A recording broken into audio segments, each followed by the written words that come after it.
April 2019 is when I first started my business. I got to $1 million in 18 months, but I had maybe less than 10 grand in the bank. They can't even fathom how you can make $1 million and only have 10,000 in the bank. The more money you have, the more money you spend. Right. That insecurity had me spending more money to get people to like me. My dad, he died when I was probably 14. He was a tailor, but he would never open up a shop or open up a business. He was just too afraid to. It made me a better father for sure. But the one thing I do wish I had was welcome to the Social Selling Podcast, where we share entrepreneurial stories, the real journey, the real talk of what it takes to have success in this business, to inspire people, but more importantly, to have an impact.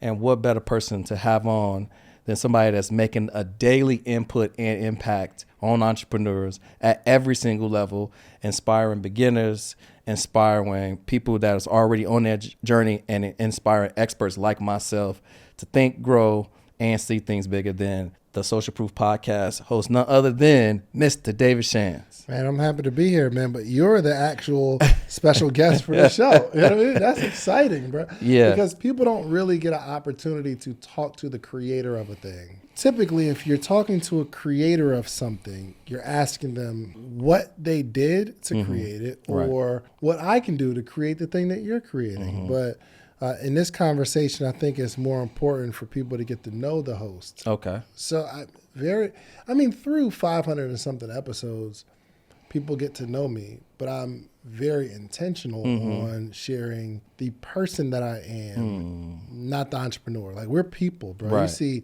celebrities, you see influencers, you see all these people. These are human beings that go through the same stuff we go through. Bro, did you see that Starbucks is closing a bunch of stores? No, I didn't. That's crazy. Starbucks is shutting down stores. Starbucks. Bruh, if you had to bet a company that will never, ever go out of business, it's Starbucks. But they're struggling. So if Starbucks is struggling, you think the person who got their course, or they got their agency, or, people struggle, bro. Yeah, okay. for sure. Or they running up the bag like they rich, and is going to just continue to rain down money in the course and consulting space for forever. Bruh. And I think I did that for the first 2 years, because I was like, new money. I was just like, bro, I've never been able to just buy a pair of shoes without feeling the sting, or having to save up my money, or back when I was a little kid, having to put it on layaway. You know what I'm saying? I didn't have to do that. But at the same cost, you still kind of having those broke tendencies where you're still putting yourself at a deficit by spending money that you don't necessarily need to be spending. It's just crazy. And I did that for the first 2 years, and then I was like, all right, I got to change something. What years were those? So that was it was actually 3 years. April 2019 is when I first started my business. And I got to 6 figures in 6 months and 29 days. And when I did that, I just balled out and just blew everything. And then we got to $1 million in 18 months. But I had maybe less than 10 grand in the bank, because I was spending a bunch on ads, and then I was trying to create a persona online and build my brand. So I was investing everything back into the business. That's when you put millionaire in your bio and stuff. Yeah. So now I got to live up to the hype to impress people that don't care and don't really know me, and not really rooting for it. So once I realized that I was still hustling. I wasn't an entrepreneur fully. It's on paper, it seemed like I was an entrepreneur, but I hadn't really transformed myself into one. I was still hustling, right? Just grinding it out. And I'm like, well, why am I grinding this hard to blow the money? I'm taking it, making it. I know how hard it took me to make it. And then I'm just going to give it to somebody else for the click of a button instead of saving it, or being even smarter than that, and taking the money and investing it. So now my money can make money for me. And now I don't have to really stress about it, because I used to have so much financial stress in the business when I was doing it that way. Yeah. Well, somebody is looking like they know. You were a server at a restaurant. Yeah. I was too. From that perspective, you think of somebody who makes $1 million, and you say to yourself, I'm going to make $1 million. They can't even fathom how you can make $1 million and only have 10,000 in the bank. So I want to drive a little deeper into that. How is that possible? Because people can't see that. They're like, yo, when you make your first $1 million, how much you going to have? At least half. Right. That's the intention when we all set out. This is what we think. 100%. You know, rappers, football players, we all think that we're going to do that. But the thing that's easy to do is also easy not to do, right? So when you have the money coming in fast, it comes in pretty fast. Once you figure it out and you get a little bit of a system where you're not too busy focused on getting somebody to buy, you're creating a system where people continue to buy. The money just starts coming in. Your Stripe account, you get all like, you know, the revenue, you get contracts. Oh man, I just made $100,000 contract. And you're like, no. Yeah. Right? You got paid $3,500 or $5,000. So you technically, your cash collected is here and your accounts receivable says $100,000. But we all know it don't go like that all the time, right? Yeah. So you start doing that. But I think the original question, it started because I was in the service industry. So I was waiting tables at the Southern Steak and Oyster in Nashville, and we make $300-$400 a night. Back then when I used to drink, we would go across the street to the bar, and I spend $50 of that, get some food, get some wings at the bar. I'm 75 in. I didn't already gave the streets back, you know, a third of what I made already before I get to the crib. Now I'm tired. I'm hungover the next day. Uber Eats, or back then it was probably just driving to go to Arby's or something, give me a Dr. Pepper and a number one, right? And a Red Bull and some BC powder, and then do it all over and over again. You look up, that's $1,500. It adds up. And that's just on device. That's not even clothes and anything else you have going on. And you look at the end of the year and it's like, man, I made all this money. And I don't have anything to show for it. But do you know why you can go to the bar to spend the 75? Because you made 300. If you didn't make 300, like let's say you made 75 that right, day, you're not gonna go spend 75. Right. You might just go to McDonald's and spend 10, right? And I think that's where the issue becomes, because the more money you have, the more money you spend. Right. You know what I mean? Right. And some people have habits right now, like Jay, he'll get extra chicken and cheese on his Chipotle, you know, with the guac. You know, that guac ain't cheap. Now, is this Uber Eats? No. I mean, I don't know how he'd be doing it, bro. He just go crazy. But what I'm saying is, if he was not making the level of money he makes now, he wouldn't eat that level, whatever that level is. Right? It's always a lower level. You kind of spend up until your point of income. Yeah. And so I get what you're saying too, because it's called lifestyle creep, right? The more money you make, if you don't get a hold of it, your expenses just end up creep. So the whole more money, more problems thing is, I learned it the hard way, which is like, the more money you have, your problems get more sophisticated and more expensive. Yeah. Right? Start dating different. Yes. All these things happen. And you're like, man, it's the same. It feels like it's the same. You know what I mean? Just at a higher level. And so I'm like, well, what do I want to do in the future that I'm not having financial stress and I'm running my business thirsty about making another sale? It's like, oh, it's me. I need to get a hold of that and just kind of chill out. But more importantly, just make good decisions, which is every dollar you make, you don't need to spend, save some. But again, that's the first time I had money. So, you know, for us sometimes, like, I heard Wall Street Trapper say this sometimes. He's like, sometimes you don't get it when people make bad decisions with their money. They need to do that purchase just to keep going because their life is so hard sometimes. They're dealing with that they use these external purchases to be able to do that. And I was like, I felt that so much because I wore Pro Wings from Payless when I was a kid. Because my mom was a single mother that she worked as a nurse in Chicago. And so I wore Pro Wings. And people made fun of me. It was like, boy, you can fly with the wings. I bet you can run fast. So that past perceived void was like, all right, I need to step up my game. And so that insecurity had me spending more money to get people to like me. And it isn't until it's like the only person that needs to like me is me. So now I step into just being more authentic in myself. And people want to be around that person. The more authentic people gravitate to them the most, which is kind of why I'm here, which is kind of why I'm trying to get around some of you guys, because I can feel and sense that you guys are who you are on camera and off. Where's your dad? So my dad, he died when I was probably 14. And so they had an on and off relationship. And he was a good dad to me. He was somebody I looked up as a hero. But I think that he never took the time to deal with the things that he had going on in his life personally. And so with that, he was also an entrepreneur himself. Damn, I didn't even think about this until you asked me that question. He was a tailor.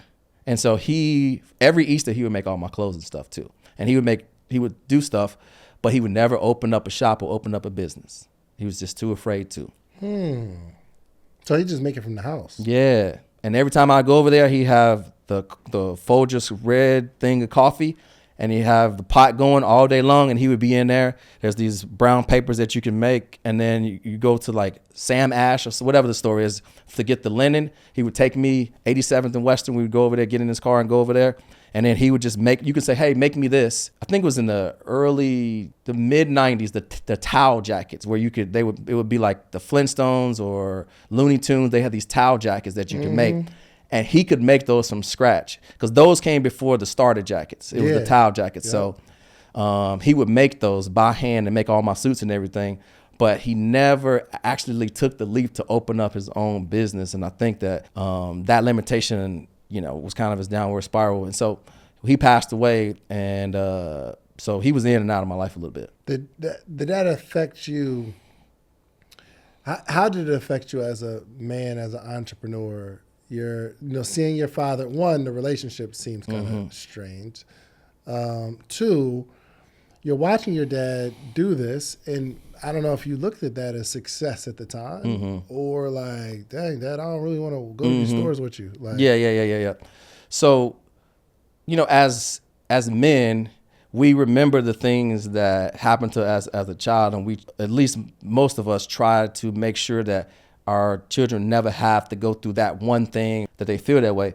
So it made me a better father for sure. So I never wanted to be absent with something with my kids. Because your dad was absent. Yes. And I remember I messaged you about the thing we had at the podcast summit where your kids were jumping up and down off the stage, and you never like admonished them about them being kids and doing what kids supposed to do. And I was thinking like I'd probably be super tight in that moment and be like, no, can y'all go sit down?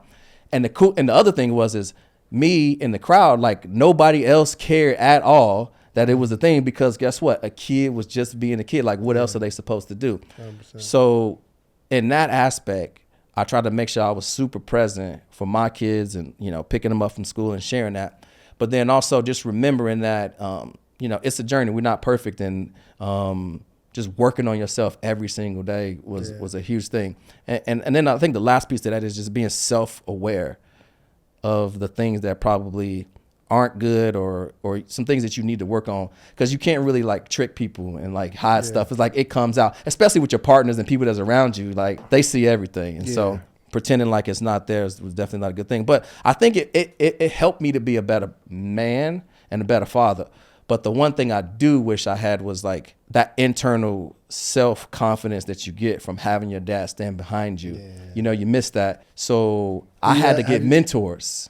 That's what I was going to ask you. Do you search for a mentor, and do you see them in that way? Almost, it's kind of weird to say somebody your age, like a father figure. But do you long for that or look for that in a mentor? No, I'm always looking for the virtues or the signals of a couple things, which is like passion, skill set, and then like integrity in most people, because that's the thing that makes me feel the most confident, safe in like trusting an individual, which is like they do what they say they're gonna do, who are they, how their family looks up to them, and then what do other people say about them when they're not around. And so I didn't really don't look for a mentor now, but when I was 14 years old, I was just lucky to have people that just showed up in my life, like my pastor at that time. He took me under his wing. And then when I went to Fisk University in 2001, a guy that was like 2 years older than me, his name was Dale. Shout out to Dale. He passed away from Chicago. But he would cut my hair when I didn't have no money. I went to Fisk University in 2001 with a trunk of toiletries that my church gave me, $100 bill, no cell phone, no car, no nothing, and a one-way ticket from Chicago to Nashville that was a one to get away for, I think it was $29 or $39 a week before college started too, not even knowing. And it was like, well, the dorms ain't open, so where are you gonna go? And I had to let the RA let me sleep in the model room for a week because I didn't have nowhere to go, and there was nobody to call either. So how long did you graduate college? No. So the first year I did, and then I was a biology major because I thought I wanted to be a dentist, and I'm like, I'm not smart enough to handle this. And smart enough in the means that like I wasn't smart enough to build the habits to to stick with it because you had biology plus a lab, and the lab was 3 hours, and sometimes it was on a Saturday, and I'm like, you mean to tell me that people go to school on a Saturday? That's crazy. So I was, yeah, exactly. That's how I felt. So I was like, nah, this ain't for me. So I'm like, well, I need to make some money. I need to eat. So let me find a job. So I started as a busboy at Rainforest Cafe. I sat up there for 2 hours waiting on that job. And the dude finally came out because it was during the rush, and his name was Chip. And he was like, I don't know who you are, but you sat here for 2 hours, so that means that you really need this job, so I'm going to go ahead and hire you. Sorry, I don't got time to interview. Come back tomorrow. I'll give you an apron, and we'll put you on the floor. Was this a big restaurant? Or like Rainforest Cafe in Opry Mills, Nashville. I'm saying, is it like a mom and pop, or is it just is it a big restaurant? Oh, so Rainforest Cafe is like one of those tourist attractions that's in the outlet mall that the tourists go to that seats like 100 to 200 people. And you like go in there with your family, and like every 15 minutes, like they have this like waterfall, rainfall, like in like a tropical storm. And so it's just straight volume. Think of it like a little tourist cheesecake factory. The manager's like, yo, I needed help. So it's a corporate store. He's just like, yo, I'll hire you. Yes. Run it. Yeah. So I did that. And my man Austin gave me that job. And then I was working the Titans game, selling beer at the Titans game, just trying to put some bread together. So I did that for a little bit. And then I worked my way up from busser to server, and then I left Rainforest Cafe to find a better opportunity, and that's when I went to a different restaurant. That's how I ended up at the Southern Steak and Oyster. Gosh, so you went there, and you're making money there. I mean, shoot, 300, 400. I wasn't making that at Cheesecake Factory, not every night. Yeah. Oh, bro, 300, 400. When you said it, I'm like, you must have been pretty good, or was it like high ticket? Was it? Yeah, I think that it was the location of the restaurant. And then at that time, there wasn't a lot of restaurants of its kind because it was like one of those first restaurants that was like inside of at the bottom of a condo building. Mm-hmm. So it was already the location for people who were high rollers that would come down. And then there was one across the street that people from that condo would come over there. And then they had the best flavor of a steak. It wasn't the best service or the best food, but they used the wood fire grill. Mm. So that taste was unique. And it was new and trendy. So for the first 5 years, man, people were just spending on a date like $200 a night. So it was really easy to make $40. How long was you there? I worked there for like 10 years. You was there 10 years? Mm-hmm. 9 or 10. High-end steakhouse? Yeah. But I mean, it was probably like the fillet's $50. Okay. So it's mid nowadays. Like that's mid. Oh, but yeah. So when was it? When was this? 2018? So from April of 2019 is when I started my business. I was still waiting tables there until, so that's 2018. So 2008, from 2008 to 2018, 19, I worked there. Yeah. So obviously while you're working there, and nobody as a server wants to be a career server. Right. What did you want to be? That was the thing. I didn't know. I had no idea what I wanted to do. And I was just hanging out. I was literally just drifting through life at that time. How old were you in 2008? Almost 30. Almost 30? Yes, because how do you know? I'm 42. So you're almost 30, 27, 28, 29, around there. You're a server with no path. No, hell no. I didn't get a path till I was 35. I think 2019, something around there was that age. I'm terrible at math, but 35 was when I realized, I remember it like that. I was turned 35 in March, and I was like, all right, I got to give myself a year to kind of do this. And I think between 35 and 36 was that 2018, 2019 year where I was like, I need to figure out what I'm going to do in my life. Okay, before we get there. So while I'm working at the Cheesecake Factory, I knew I wasn't going to be there, and I've always been wanting to sell something, and I knew I was going to be. When I was young, I wanted to be a basketball player or a rapper, or like I had these ideas, right? And then I joined network marketing companies. I'm like, oh, I'm making $1 million here, but I'm trying to like tap into the mind of a person, 30, 31, 32, that is just working there. Yeah. I mean, what is that like? What is life like? What's happening in your head? Well, you have to understand. So I'm from the South Side of Chicago. So the people making it past 25, like once you do that, that's like an amazing statistic to kind of happen. So for me to make it to 27, I'm like, I'm doing good. I'm making good money. I got my own place. I got custody of my daughter at that time.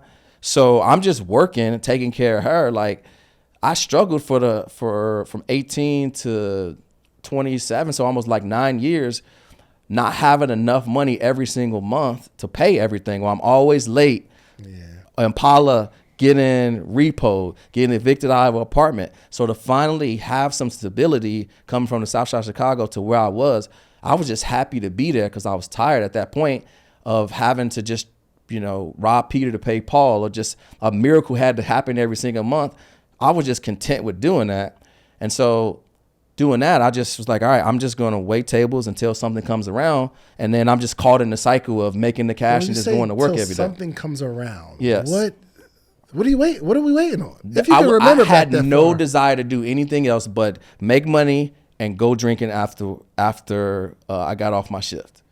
Drink and smoke cigarettes. So, and you smoke cigarettes. Yes. Oh, the worst kind of human. All right. So, and you're seeing these people that come in that are clearly successful. Yes. And I'm asking these questions from the perspective of me being a server too, because I remember when someone come in with a Platinum American Express card or a black card, I'm like, what do they do? Yes. What you do? Yeah. What do they do? Were you inspired at all? I didn't have any ambition to do those things. I was just so entrenched in just that's how unaware of how low I was at that time. It was just, I was just literally going through the motions. Literally. So 35, 36. 35, happens? Yeah. I turned 35 and I look over and I'm like, Hold on a second, Jake. Can you imagine? 35, no ambition. Think 30. He's 22. He's 22. Yeah. So, like, there are people out here that we just live it. We're just here. Yeah. And, I mean. Well, the industry embeds that. I mean, the industry enables that, too. There's a lot of people that just are content with, like, being where they're comfortable where they are, right? Like, especially in Nashville, like, you have two people who rent out an old raggedy house, rents $800 to $1,000, two servers. They paying $500 a month. They making $1,000 a week. 500 that goes to this. They got maybe like another 100 or two. They got their money to kind of do what they need to do, and they're good. Some people are just content with that. Eat, drink, have sex with random people. Yeah, I mean that was literally kind of what was going on. And so I mean at that point though, it's crazy framed that way. You wake up every day, you work, eat, drink, and have sex with other human beings. Yeah, that was like the coolest thing was like getting to the bar and somebody knew me, dapped me up, and like was like, you want a shot, and like had it ready. So I was just literally content with all of that until I wasn't. 35, 36, did something happen or you started to get tired of it?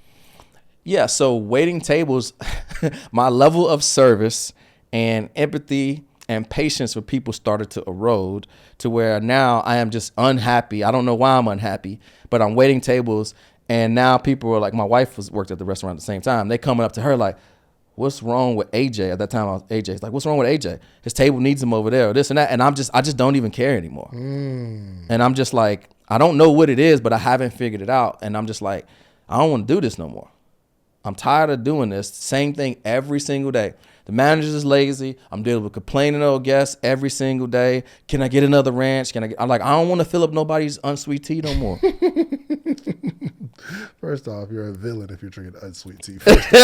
You're a psychopath. They crush it too. That's the thing. It's like the thirstiest people in the world drink unsweet tea. Yeah, nobody has any business drinking unsweet tea. Okay, so you're tired. Yes. Then what happens? So probably like 2017, my mom's living in Chicago, and she gets sick, and she has to have like an open heart surgery. And then 11 days later, she has a stroke while I'm in Mexico with my wife, and the doctor has to call me to do a verbal signature, which I ain't never even heard of, for them to do surgery. That's how serious it was. Yeah. So she recovered, so that's a good thing. But she comes out of that. I come back the next day from Mexico. It's my last day of the trip. And then I have to move her to Nashville. So now she's staying in my 800 square foot house with me, my wife, and my daughter. And so... And you were married at the time? Yes. And so now I'm like... No, actually, we weren't married just yet. We weren't married. My wife at the time, we weren't married just yet because we were staying in an 800 square foot house. So she comes to stay with us. And I'm sorry, and the daughter was from another relationship? Yes, correct. Okay. Yes. I got it. Okay. And so I'm like, all right, well, I'm not making enough money now, but then I'm like, okay, this isn't working, and then I need to figure out something because this ain't enough space for us. I'm not making enough money, and I'm still comfortable where I am, that I'm not confident enough to get uncomfortable in my ability because I'm just so comfortable where I am. And then my mother isn't getting better either.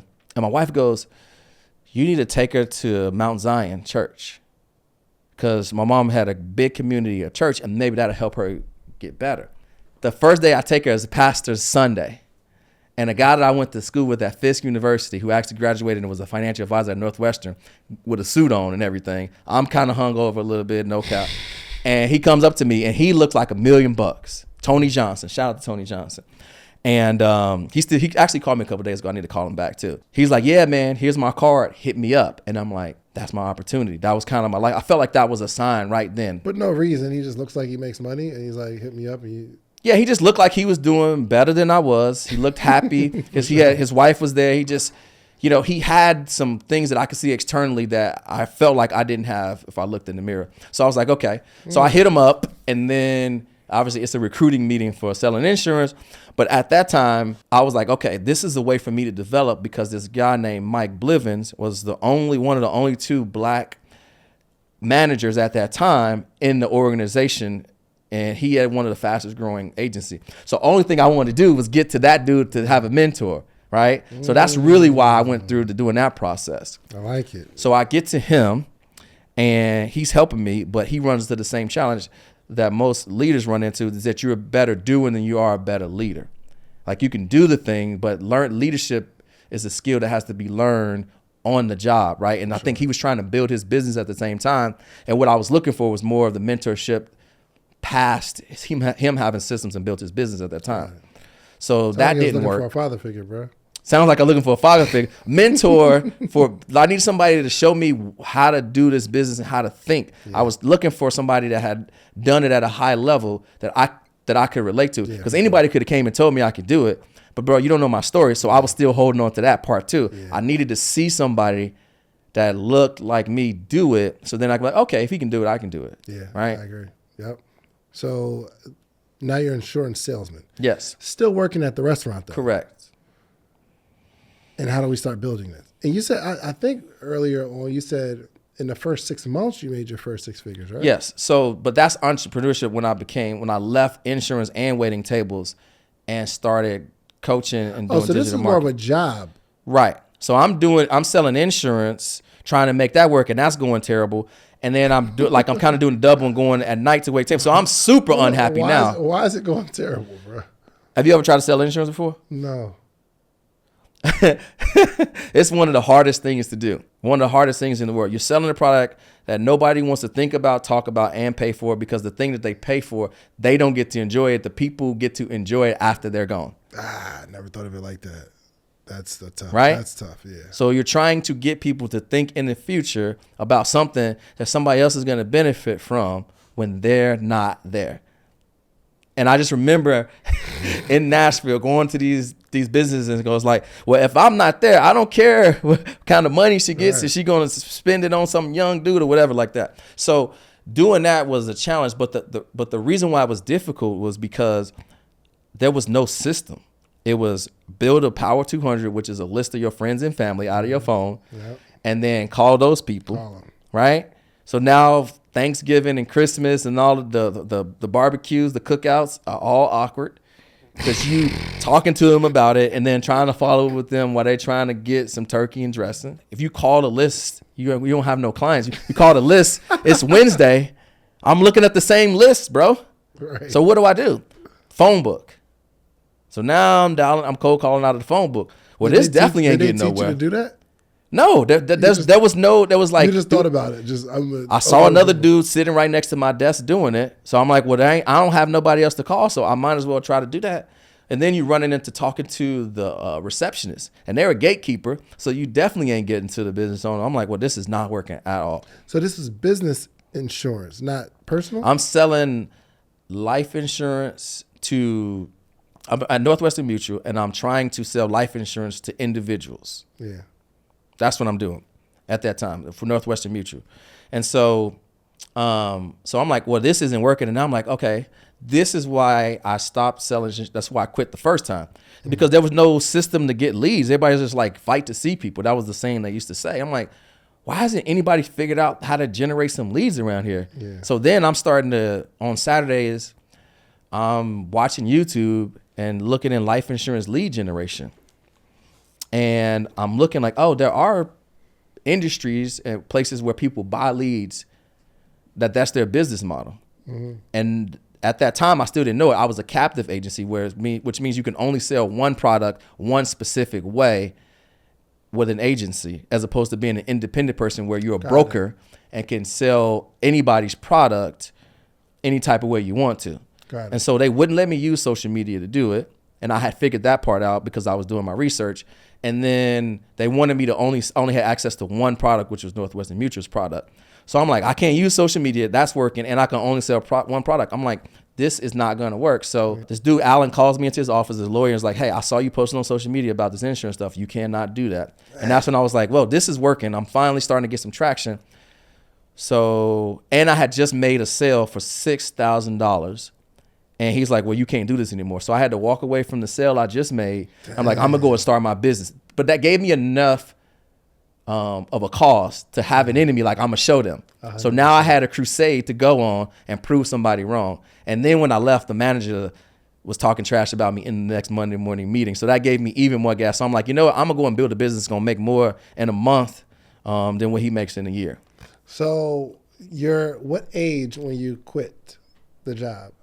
So 2019, it was between March and April 2019. So if this is 2025, 6-7 years ago. Got it. So I'm 42, so 35. This lands us right at 35. Yep. So 2019, you leave the insurance job and you're still serving at this time. So technically I left the insurance. I left and wasn't doing anything in December. Okay. But I finally quit like that January. I went in there and formally told him that I was leaving. Were you still at the restaurant? Yes, because I needed to make some money. Of course. You know what I'm saying? So, and that's when I decided, because that's when I had learned all this stuff. I'm like, I got to figure out how to use social media. So over Christmas break, I was DMing people and I was like, oh, the social media stuff works. But the problem is it's too manual. And if you go through your DMs at the top, I'm like, this is not going to work. So I'm like, well, is there a software that I can use to automate this? And I was like, well, there's no software to automate Facebook at that time. So I'm like, well, what about LinkedIn? And LinkedIn had this Chrome extension called Linked Helper. It was a Chrome extension that would send out automated messages. And that's what I used as my first agency service. And I sold it to Stephen No. He was a Northwestern Mutual insurance agent out of Boston on LinkedIn for $500. And I remember How did you sell him the software? I sold him the service using the software. Oh, so you're saying you're an insurance agent. I have this service that will help you get leads. Correct. Or using automation to get leads. It help you automate your LinkedIn. Yes. Give me $500 and I'll set you up with Correct. it. That's actually pretty clever. But here's the thing. The software that I had was a Chrome browser extension that LinkedIn banned and booted you off. So in the first month, he didn't tell me this until 3 weeks in, he had another software that was a API key software called Ulink that you had to get referred into. And when I got access to that one, I went from charging $500 to $1,500 for the service for my next customers because I learned how to use it on him. And when he gave me access to it, I went in there and referred myself to it. So now I had a proven automation system to go out and get other clients to do lead gen for. And it was kind of like like a business manager in Facebook, like you can put multiple people's accounts in there. Yeah. So if all y'all insurance agents, I can have y'all all in one account without having access to your LinkedIn and manage the messages there. So I had maybe 3 to 4 clients at that $1,500 a month. So I was like, okay, now I'm making more than I was making at the serving job. So I quit the insurance, and then I'm like, okay, I'm gonna wait till I get to like $6,000, which is probably $2,000 more. And then I'm like, all right, here's my 2 weeks. And that's when I kind of fully went in. I quit them between April and waiting tables. Yeah. So around that time. Hey, real quick, we're going to get right back to the episode, and I know you're enjoying it. But if you're a coach, consultant, or expert, and you want to take your knowledge and information and you want to productize it by turning it into a business, leveraging AI and systems, and you know that you're built for more, and you're either building someone else's business or you know that you should be out there sharing your information to make more impact with somebody, I want you to click the link in the description, and it's going to take you to a free training, a masterclass that you can watch. It's only 8 minutes. Go ahead, click the link below. We'll get back to the rest of the episode. Yeah, that's actually pretty genius. I mean, when you think about it, because most people are thinking of ways to sell more insurance, but you are thinking of ways to find people who have a problem of selling insurance and sell something to them. Yeah, because they had the same problem that I had. Yeah. Right? People don't think in terms of problem solving. Yeah, and it was perpetual too. It wasn't like it was like if you sell insurance, the number one problem that you're going to have every single day is how do you find more people to talk to? Yeah. So it was a perpetual problem that I was running into, but I was also frustrated about it. And talk about being comfortable. Everybody else was comfortable with the system that wasn't working to continue to do that. I'm like, bro, this doesn't make any sense. So the first, you said 6 months. How much did you make? 6 months and 29 days from me starting the business, I hit $8,333.33.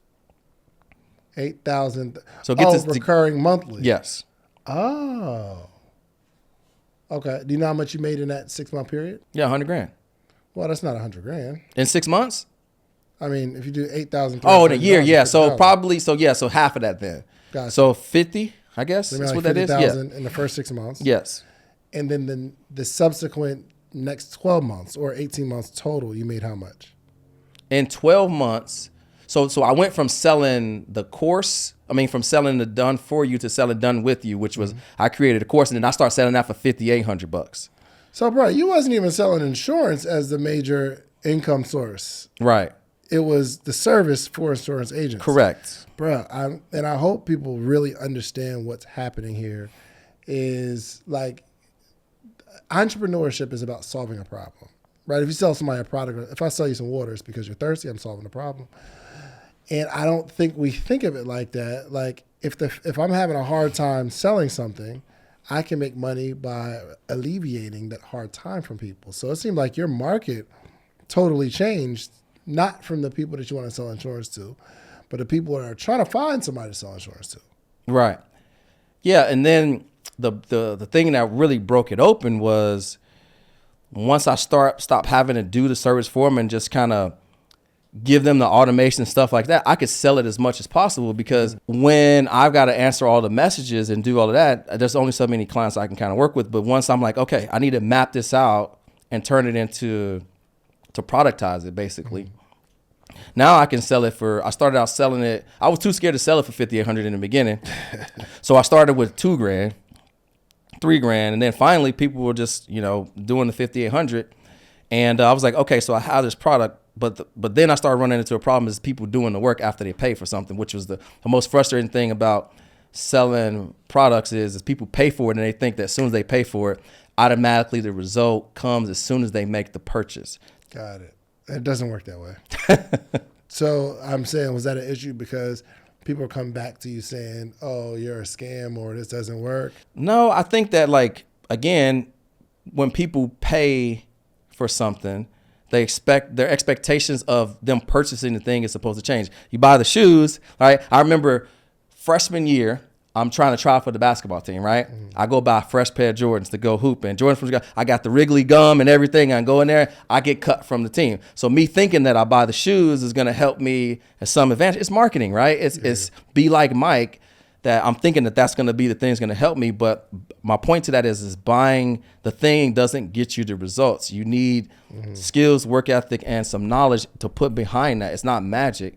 And the marketing that we do sometimes does tell them that it's going to be easy. Yeah. Oh, yeah, for sure. You know what I'm saying? Because you can't sell somebody on doing something hard. Yes, selling hard is not, that doesn't work. So what was the biggest issue? Because you're selling it to somebody. Did you get a lot of backlash, though? Well, again, people it's social media. So platforms change, right? The algorithm changed. And once the algorithm changed, this thing no longer works. Right? So the algorithm could change like that and it could work. The algorithm can change and ManyChat will not work anymore. Yeah. You know what I'm saying? And you just sold and you build your whole business off of that. All your clients are like, what? Like, I think Alex Hormozi talked about this. He was doing gym turnarounds and having people do consultations in-house. And then COVID happens. It's still on his channel. You go and he's sitting there and he's not as confident as he was, and he has to do this state of emergency address to fitness professionals that he's all just taught this model to, that we're going to have to pivot and do these things online. Especially those that gave him a bag Yes. 2 weeks ago. So. And they like, bruh.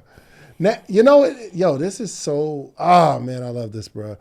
Because I think you articulated it perfectly, because there are people that, like in this situation, when you explain it, you're like, oh, well, business changed, right? Mm-hmm. But from the person that bought Alex Hormozi's program 2 weeks ago, and 2 weeks ago it was working, but then the world shuts down and now it doesn't work, Alex is a scammer at this point. Man, and that's the tough thing about the word scam. Is such a loaded word, which is like we're selling information and improvement offers that this is supposed to be one piece to get you to the next step or the next level.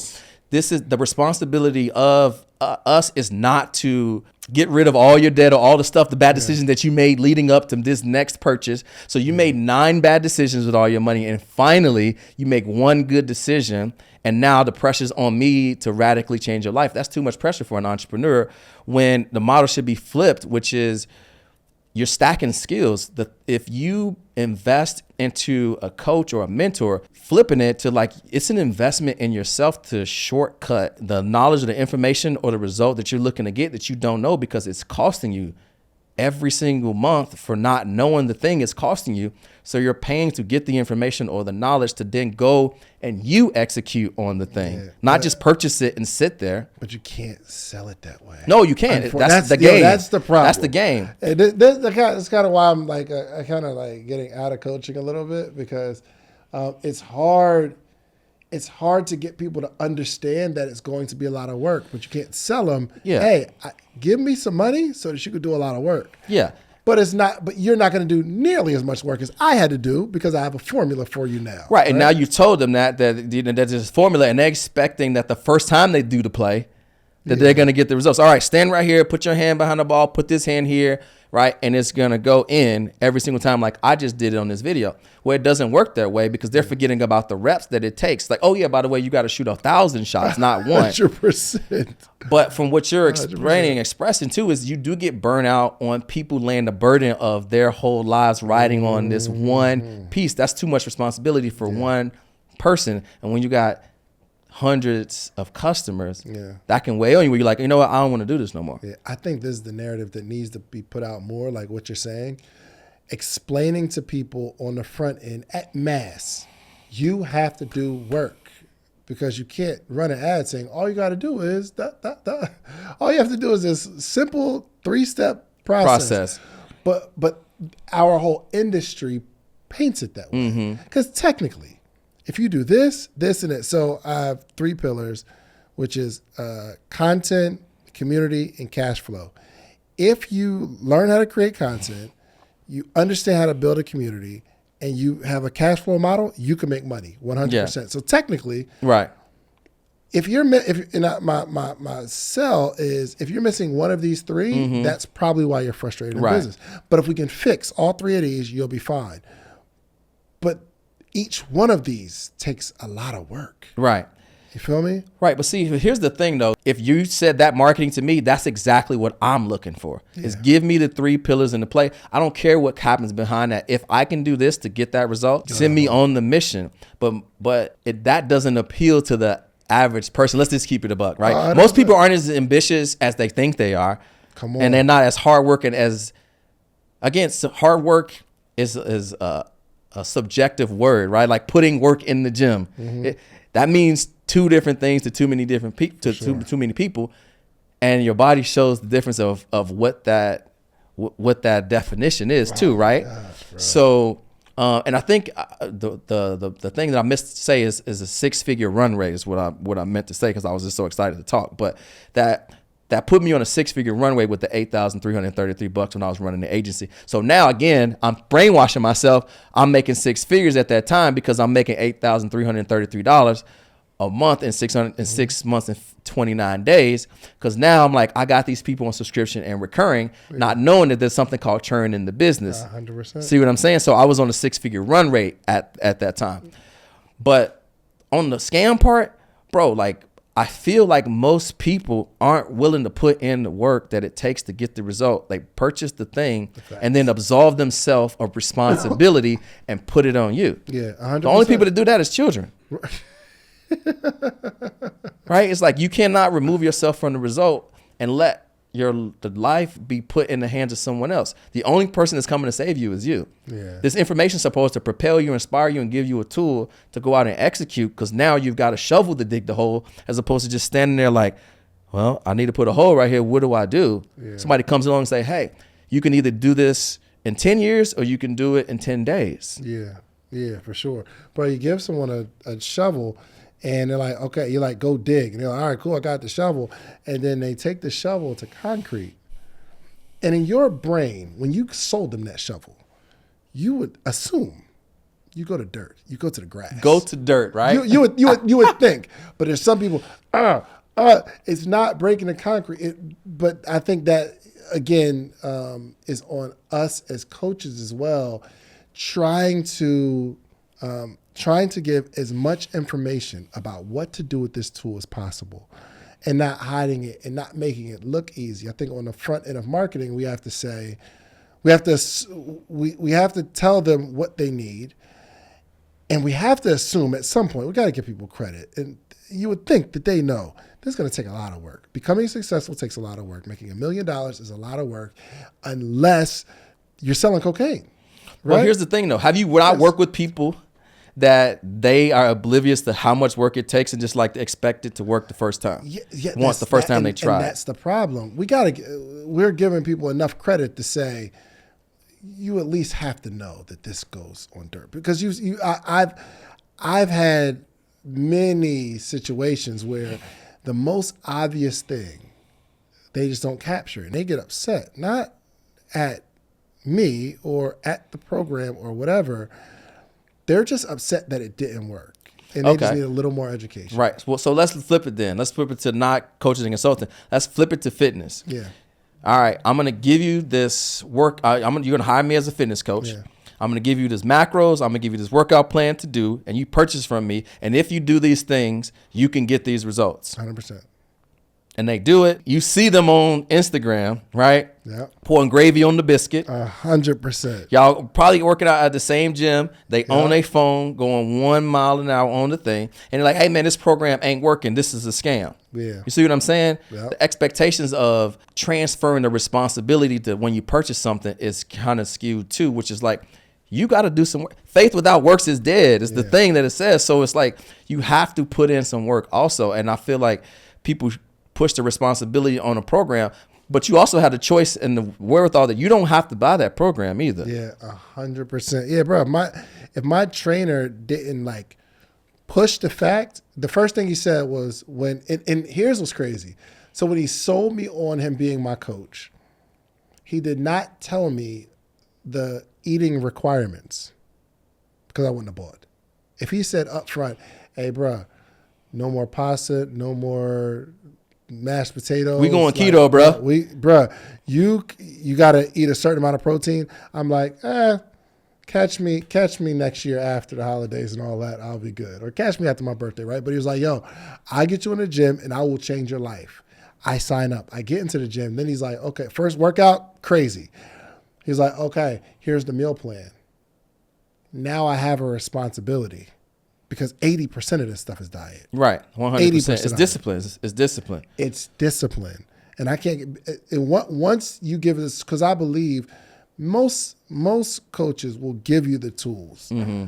I think what makes a great coach versus an average or a bad coach is their ability to be as upfront and clear on the tools as possible. Mm-hmm. So I think that's where, just for those that are watching that may buy a program from you or buy a program from me or buy a program from anyone, I want them to ask, okay, what are all the things?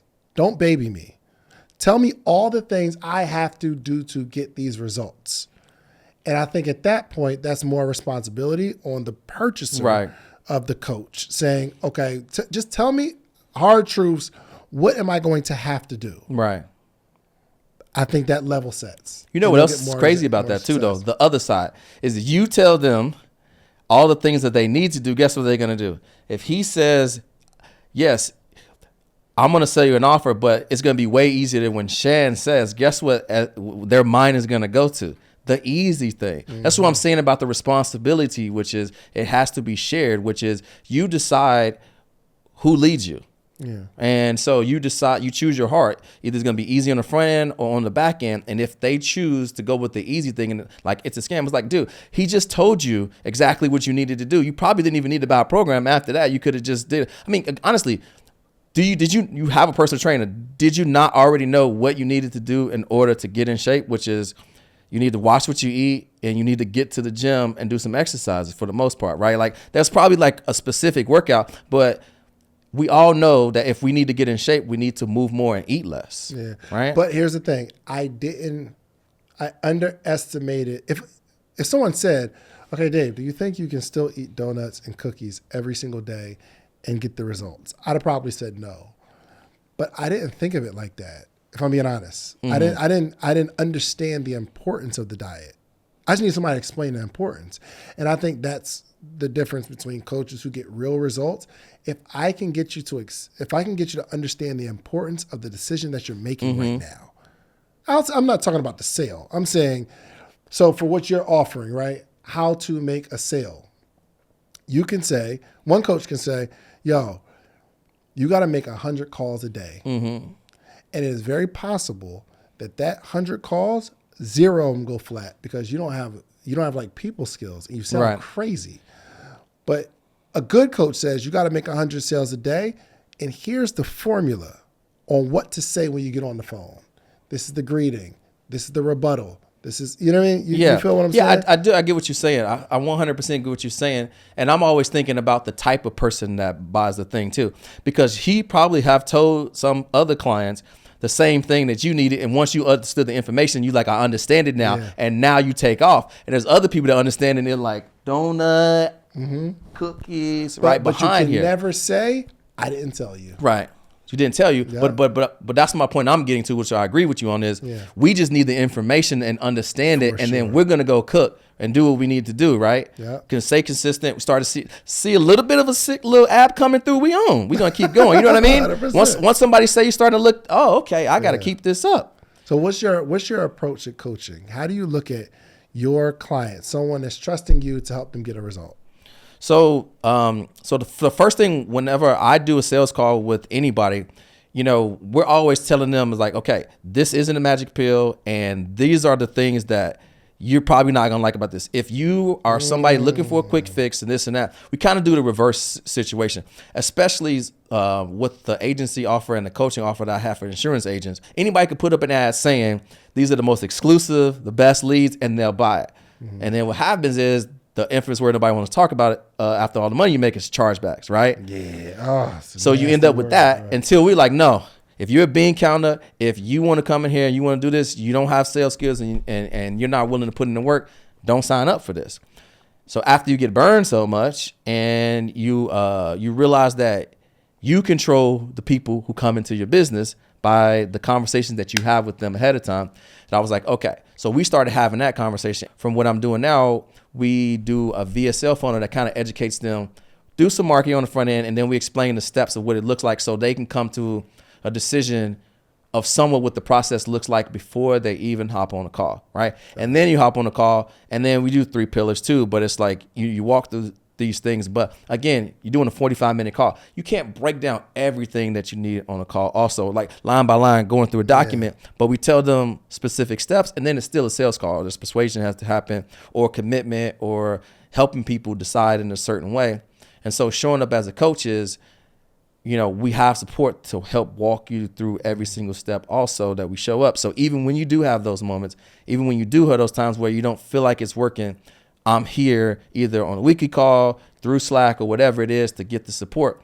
But again, that's only going to get you so far. The person has to be willing to take responsibility for their life, to put in the work, show up and be consistent every single day. And if they're willing to do that, then we can work together. Yeah, essentially you set the expectation up front, which I definitely commend. So what is it that you sell right now? What is your offer? So my offer is to help experts, coaches, and consultants who want to productize their expertise and package it leveraging AI. So again, with everything. Any industry or just insurance? Yeah, so this is any industry, right? So for example, I got a client that's a fitness person right now, barber. I got a coach who helps insurance agents with personal branding, videographer. So like, how do you help a barber make money? I think it's the hardest thing. Well, think about it. You don't have hair right now, right? So if you got hair, bro, it's just not on my head. So think about this though. If you don't if we don't have a haircut right now, response, bro. The height of the moment, the height of hair on your head, yes. The height of the moment is when you first get out the chair and they rip that thing off, right? Yeah. The next day, hair starts growing back. The next day, if you're online and you see somebody with a fresh cut, two things you're looking at. Dang, is his line tighter than mine? Is his fade tighter than mine, right?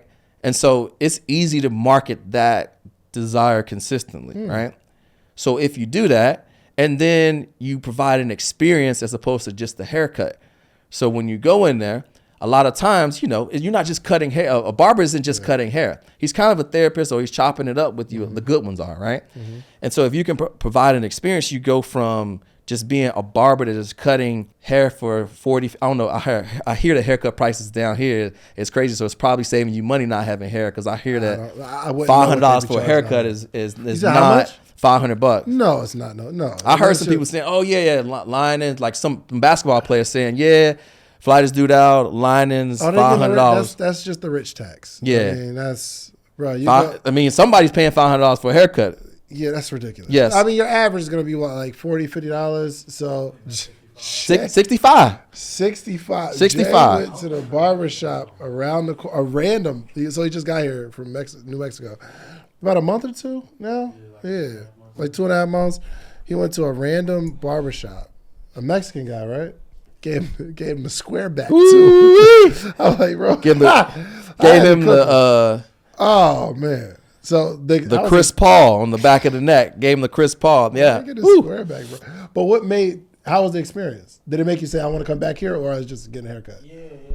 It's a little bit of a cultural disconnect. Yeah. He tried to give me the straight. I said, give me the C cup. Yeah. But again, there's nothing worse than a bad haircut. When somebody just mess your hair up, bro, you just like, get hot. I'm like, bro, why you wearing a Scully in here? It's 100 right now. Nah, bro, I'm good. And so on Instagram, I'm sorry, I was going somewhere. This is really, really good what you're saying, because there are barbers that are just waiting for somebody to come in the chair. And the loyalty of barber client isn't where it used to be. But it's easy though. It's really easy, because like barbers have to get out of the space of just thinking like, I need to get people in the chair to cut hair, because they can't scale their business that way. There's only so many. If you're cutting haircut for 45 minutes to an hour, that's only so many haircuts you can cut. And a good barber, they'll tell you that after a while from the grind, their back starts hurting. So the only way for you to make more money if you're charging $50 is to cut more heads, technically. But the other way is to change it, is to raise your prices.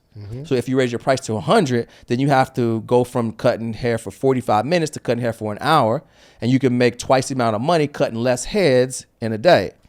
$50, you got to cut 10 heads. If you charge 100, you can go from cutting 10 heads to 5 heads in an hour and a half. So now you're making more money working less, which is good on your back and good on your pockets too.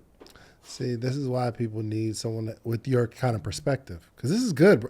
There are people who the dude that gave Jay the square back, he's probably not even thinking about that like that. For 65 too. For 65, which is crazy. And he's not coming back because it wasn't an experience. Yeah. So then the only thing you have to do is Instagram is a visual process where it's always the highlights. So if you got a square back and dude just messed you up, right, and you see this other dude, I mean, you pay 65 for that. Well, I mean, for a little bit mess to get the best haircut, a good haircut is priceless, bro. That's a fact. Right? When you get out of a chair, man, bro, you feel like $1 million, $100, like, I paid 65 for a bad one. Is it a part of your process to get them to believe that though? I mean, the math, that's math. It's logical. You can argue with that all you want, but those numbers, just sit there. You could take that with you and sit with that. Nah, but I'm talking about what you're doing as a barber is, because it seems like that would be a big part. My belief about what I'm doing. Oh yeah, he's cutting my hair at my crib yesterday, and I'm like, you're losing money because your handle on your name, on your Instagram's costing you money. He's like, no, I had that name since I was a kid. It's my nickname. I'm like, okay. I'm like, so let me show you something. I follow you, and I'm in Indy, and it took me, when I lived in Nashville, I needed a haircut when I was in Indy, and I couldn't find you. Go back and look at the DM. I had to get my nephew to tell me what your name was, and it was something with the Q and the underscore at the beginning. And I'm like, when I type in barber in Indy, look at all these people who pop up. Your name is not on here. How many daily active users are on Instagram? 3 billion. Your name does not show up. If I'm looking for you, my wife was going to recommend somebody to him. She couldn't remember what his name was because it was a nickname like Little John or something like that. But again, if it was Ray the barber, you would pop up right here. Yeah. And I'm like, let's look at these guys' cuts. Are they better than you? No, it's not the best barber. It's the best known barber. This is good, bro. This is good. Yeah. You know, people don't think like that, right? Yeah, I didn't think like it either, or at least I wasn't in a space to think like that. Yeah. I had to have moments of clarity to shift. But the thing I was trying to get him to understand is you have to go from thinking like somebody who just cut hair to like an artist that you provide a service and an experience. Because the biggest problem most people have is raising their prices, right? Yeah. That's the biggest, as entrepreneurs, is that people are so afraid to like raise their prices. But I'm like, you can raise it and justify it by the experience. To go from cutting somebody's hair for 45 minutes to cutting it for an hour, hot towel, to shave box and do that. And now you provided an experience, a little hit of the creed. They walk out of there with a fresh fade feeling like $1 million. They remember that experience. Plus their fade looks good. They get home and they boo's like, bro, you smell good and you look good. Like, that's priceless. Raise and justify. I like that. All right. So, okay. I didn't even really get, I think through that example, I got an opportunity to understand the offer that you're offering people. And it seems like strategy and perspective. So we basically build them a client acquisition strategy, leveraging AI and social media to generate leads through there, which is called a personal brand funnel, that we then lead them to booking more consults, appointments, or leads to whatever their lead magnet is. So for example, the online personal trainer that I have as a client, he's 44 years old and he's ripped with a six pack and abs. Here's what I eat every single day to stay ripped and lean in my 40s, right? And he works with executives and CEO people who have a lot of responsibility and not enough time. Well, they think they don't have enough time to do it until they get too tired, where they don't have time at the end of the day to play with their kids, and they're starting to see their health levels go up and they don't have any energy. And so he starts posting that. And here's the cool thing about executives. All they want is the routine. They don't want to think about it. Just show me what to do. Just tell me what to do and I'll do it, and just get through it, because they're already driven people, right? You just need the information. So those are the best clients. You just give them the play and they run it. They may need to run it under your watch. And so he was doing that. And then I'm like, you need to post on social media. It's like, I need to get more clients. Well, they're on there. So just use it. I help them use AI to create reels and scripts, not to just create an offer, but to build a business and use something that has leverage. Social media gives you leverage through attention in your business. Yeah. What's the archetype of the perfect client that needs to come to you? What are some of the things, where they need to be? So the perfect client is somebody that is already taken the step into entrepreneurship. They have the confidence, the belief. They've already tried a couple things, haven't got it to work. Maybe they try drop shipping. They are working a corporate 9-to-5. Those are probably the best people. They got the best, because, we're like anti-corporate and we want to do it on our own. But those people come with the built-in skill set that they learned the right way to build a big business. And so they have that training.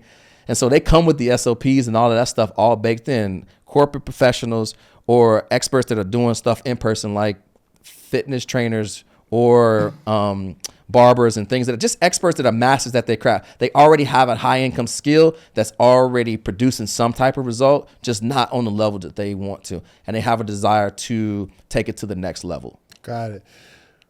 Have you always been like this in terms of like how you're posturing yourself? Because I can't imagine you working as a server how you are today. No, I wasn't.